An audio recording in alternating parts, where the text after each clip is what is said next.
Ma question pourrait également être adressée au ministre de la Transition écologique et de la cohésion territoriale et au ministre de la Santé et de la Prévention. Depuis maintenant plus de 6 ans, les élus de ma circonscription des communes d'Annay-sous-Lens, de Pont-Aventin, d'Estevel se battent pour obtenir le nettoyage de la décharge à ciel ouvert sur le site dit de la Gare d'Eau. Ce spectacle désolant représente aujourd'hui plus de 87 000 mètres cubes de déchets en tout genre, à même le sol et formant des montagnes. Depuis des années, plusieurs intervenants y déposent illégalement des déchets de tout type. Le site a été laissé à l'abandon suite au placement sous liquidation judiciaire des 2 entreprises qui traitaient des déchets de construction.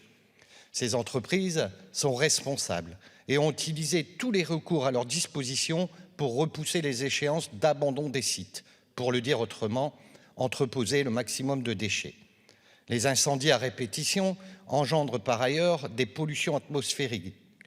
Les décharges ne sont pas sécurisées. Les incendies nécessitent la réquisition de moyens humains et matériels, et cela durant plusieurs jours. Vous imaginez les conséquences des fumées noires et toxiques. L'exposition aux polluants est néfaste. Les collectifs des élus, les riverains et les médecins nous alertent sur une augmentation des cas d'allergie, de toux et de rhinite, de pathologies respiratoires sur le secteur. Nos inquiétudes sont immenses sur la pollution engendrée jusqu'ici et celle à venir de l'air, de l'eau et des sols. Madame la ministre, je vous rappelle que le territoire est déjà fortement touché par la pollution et ses conséquences désastreuses. Le cas de l'usine Métal Europe. Des cas de saturnisme ont été dépistés chez les enfants. Leur logement se trouve dans les communes voisines du site. Du plomb a été retrouvé dans le sol et tout cela 20 ans après sa fermeture.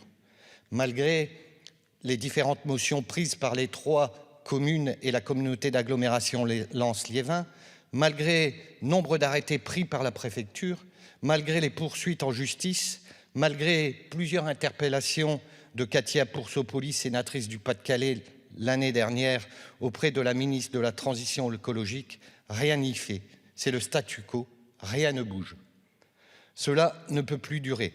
Ainsi, cette décharge ne représente pas qu'une pollution visuelle, mais bien un enjeu de santé publique. Madame la ministre, vous comprendrez donc l'angoisse des élus, des habitants et la mienne face à ces menaces pour la santé de toutes et tous. Je vous demande solennellement d'intervenir au plus vite en mobilisant tous les leviers de l'État pour accompagner les élus et sauver cet espace. Les villes d'Annay, de Pont-Aventin et d'Estevel doivent retrouver leur paysage naturel originel dans l'intérêt des citoyens, de l'environnement et surtout de la santé publique. Merci, monsieur le député. Madame la ministre. Merci Madame la Présidente, Mesdames et Messieurs les députés, Monsieur le député Tellier.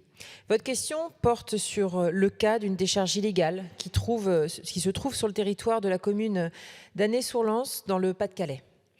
Tout d'abord, je souhaite être très claire. Il est inadmissible que nos paysages et nos espaces naturels soient pollués par des déchets abandonnés ou stockés en toute illégalité. Qu'il s'agisse de dépôts illégaux ou de véritables décharges exploitées illégalement, ces amas de déchets sont non seulement de vrais dangers environnementaux et sanitaires, mais peuvent aussi, dans certains cas, mettre en danger nos concitoyens en cas d'incendie. Le ministère de la Transition écologique et de la cohésion des territoires travaille étroitement avec les représentants des collectivités pour faire cesser ces agissements.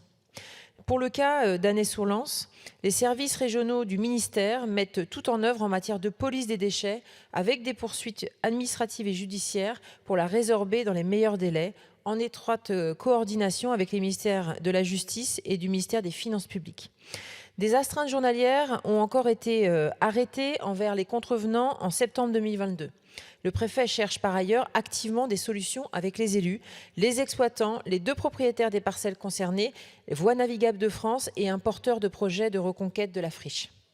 De manière générale, la résorption des dépôts sauvages de déchets ou de décharges illégales est un sujet sur lequel il faut passer à la vitesse supérieure. La loi anti-gaspillage de 2020 a ainsi introduit des mesures pour agir à la racine sur les causes de la gestion illégale des déchets, également financer certaines opérations de nettoyage, renforcer l'efficacité de la police des déchets et également informer et former sur cette question. Nous souhaitons aller plus loin et donner à l'inspection de l'environnement encore plus d'outils pour combattre les activités illégales en matière de déchets. Nous préciserons bientôt les orientations prioritaires que nous comptons donner pour 2023 à l'inspection des installations classées sur ce sujet. Je vous remercie. Merci Madame la Ministre. Monsieur le député.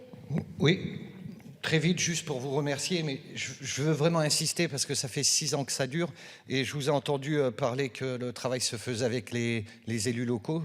J'en suis assez satisfait. D'ailleurs, il y en a de présents aujourd'hui dans l'hémicycle. Donc, vous remercier, mais vous dire qu'il y a urgence parce qu'aujourd'hui, l'estimation est quand même autour de 5 à 6 millions d'euros pour rétablir cet espace naturel et puis bon, toute la pollution. Mais je crois que le message est bien passé. Merci. Merci. Question de Madame.